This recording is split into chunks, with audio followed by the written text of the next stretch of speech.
In today's episode, Bloodthirsty America, US senators supported the killing of Palestinians.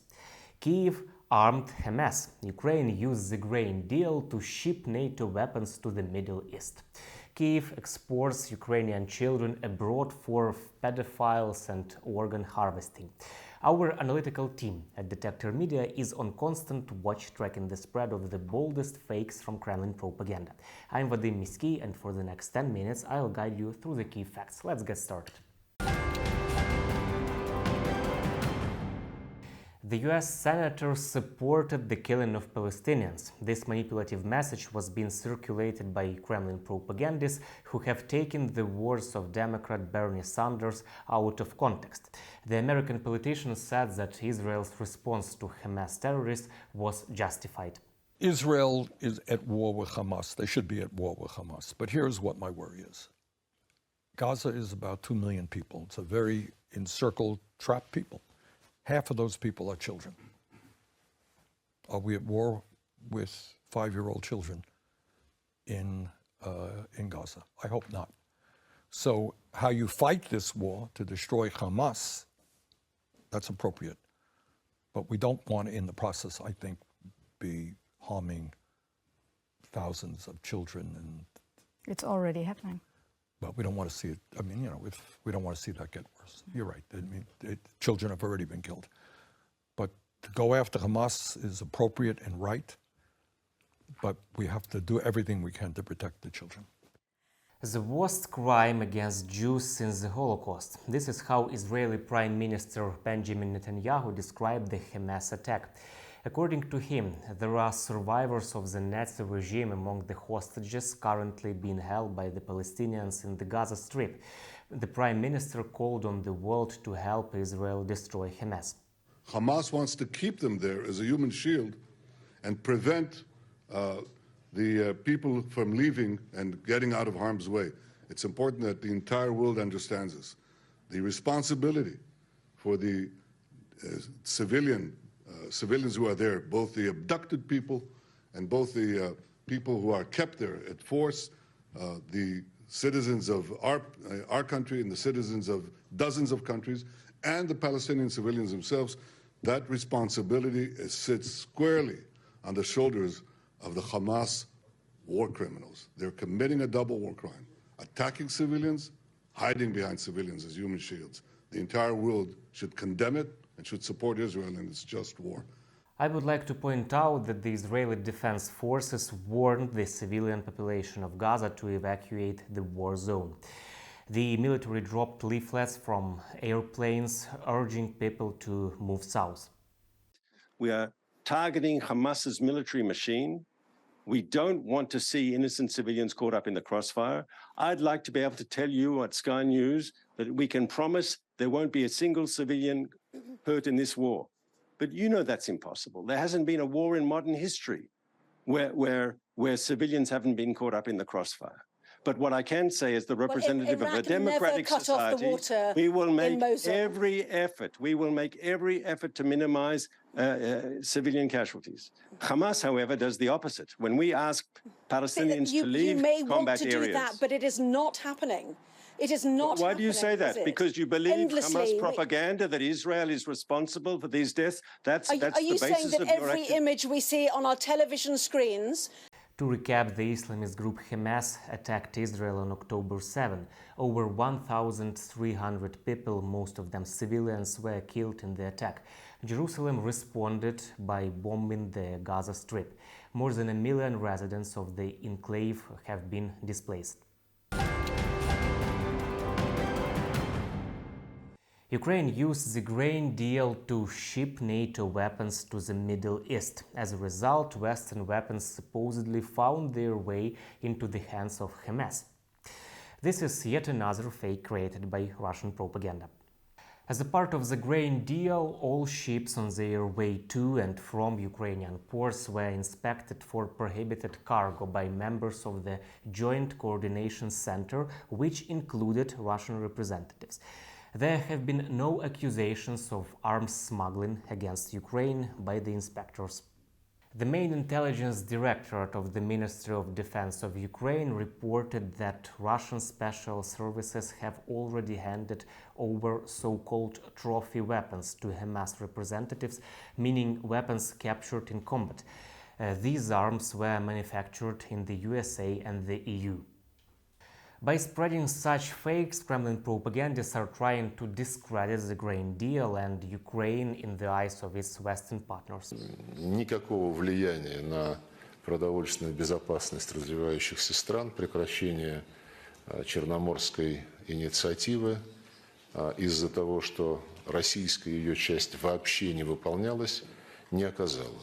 Все наши партнеры, торговые партнеры, кому мы поставляем зерно и удобрения, не в накладе. Никаких перерывов в поставках зерна, скажем, вот в арабские государства не происходит. Все планы выполняются и будут выполнены вовремя, несмотря на противозаконные препоны, которые были созданы санкциями с Запада. Russia announced its withdrawal from the agreement in July of this year. In response, the president of Ukraine declared his readiness to use the grain corridor despite the Russian boycott.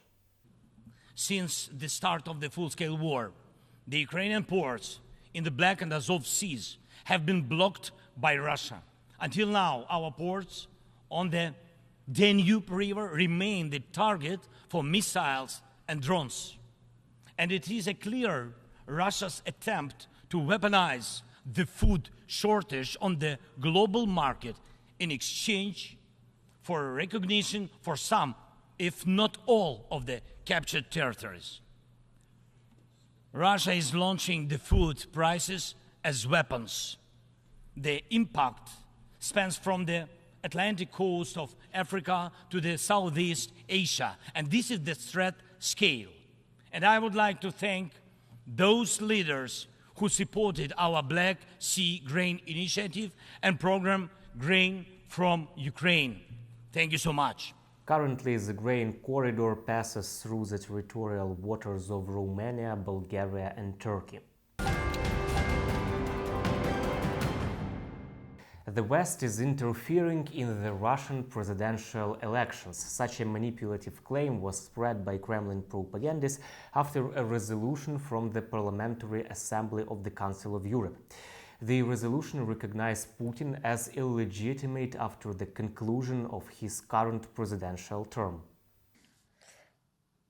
The draft resolution is unanimously approved. Congratulations. I would also like to mention that the PACE resolution is advisory in nature. The Assembly only advises to the Council of Europe member states to recognize Putin as a dictator. He has been in power for more than 2 decades. The West cannot influence the Russian presidential elections in any way. The regime of Putin, who is a dictator, as the rapporteur, brave Peter Omtsik, is suggesting us to consider, as well as his dictatorship regime, which is illegitimate, is putting a threat not only under the question of security. The security dimension today is very wide. But I want to say that it's extremely important to say that ECHR court ruling said the aggression started in 2014, including the illegal attempt of occupation of Crimea, the illegal actions that were done as an act of aggression against other territories of Ukraine in Donbass and currently in other parts. Also, the downing of the flight MH17, which brought so many victims. The Parliamentary Assembly of the Council of Europe also called on countries that have ratified the Rome Statute of the International Criminal Court to arrest the Russian dictator. The warrant was issued by the ICC on March 17. After that, Putin made only a few trips abroad. Another batch of speculative stories from Russian propaganda targeting vulnerable segments of the society. Here is an example of the fake. Kyiv is supposedly exporting Ukrainian children abroad for pedophiles, adopting by LGBT families and organ trafficking. Наши бойцы, освобождая Светогорск, обнаружили в детском доме коммерческие документы о продаже детей. Есть ссылки на британские ЧВК. Один из плательщиков была компания Coca-Cola. 7% от доходов бюджета Украины, $2 миллиарда, это у нас доход от черной трансплантологии. Мы понимаем, что эта система закреплена на государственном уровне. Воровство детей для трудового или сексуального рабства. Back in the summer, the US Senate supported a draft resolution condemning Russia's abduction of Ukrainian children and calling the invaders' action genocide. Я имею отношение к другому фонду, он называется «Помогаем нашим». И он занимается тоже помощью детям с территорий Донбасса в первую очередь.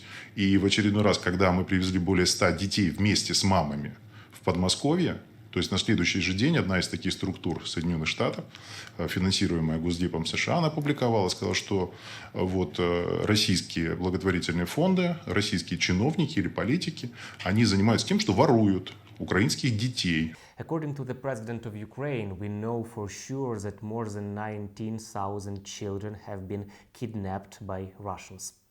Unfortunately, various terrorist groups abduct children to put pressure on their families and societies. But never before the mass kidnapping and deportation would become a part of the government policy. Not until now. We know the names of tens of thousands of children and have evidence on hundreds of thousands of others kidnapped by Russia in the occupied territories of Ukraine and later deported. The International Criminal Court issued arrest warrant for Putin for this crime. And we are trying to get children back home. But time goes by. What will happen with them? What will happen to them? Those children in Russia are taught to hate Ukraine, and all ties with their families are broken. And this is clearly a genocide. The International Criminal Court in The Hague has charged the Russian dictator and the Children's Rights Commissioner Maria Lvova-Belova with involvement into the deportation of children from Ukraine. The ICC has issued an arrest warrant for them. Every Ukrainian child will definitely return back home. Ukraine will win. Good luck to you all.